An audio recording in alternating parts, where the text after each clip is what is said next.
There's a call this evening for persons who are obese to eat balanced diets and exercise during the COVID-19 pandemic.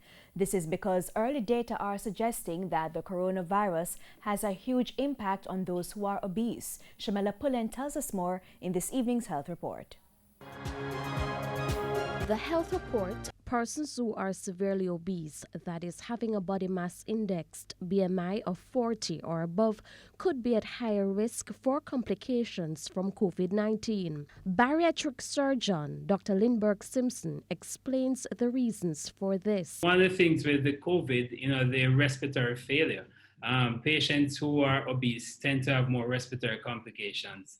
Things like asthma tends to be more severe in obese patients, obesity, hypoventilation, increased risk of obstructive sleep apnea.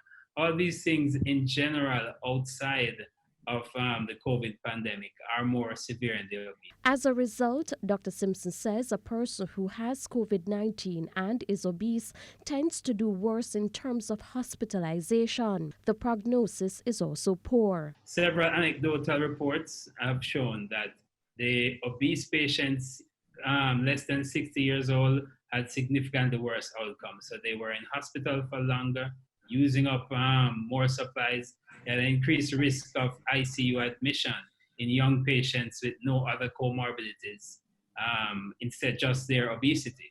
So it definitely is a challenge caring for the patient who is obese who has COVID-19.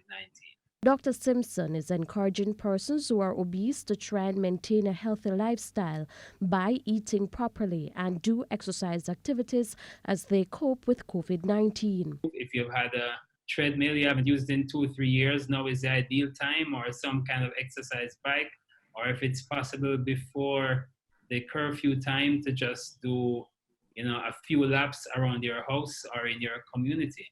It's really important that you try not to be too severely affected by this COVID pandemic, because we don't really have an end date, and if we don't pay attention that we maintain the usual lifestyle choices we had before, we may be in a worse state. With your health report, I'm Shamela Pullen wishing you good health.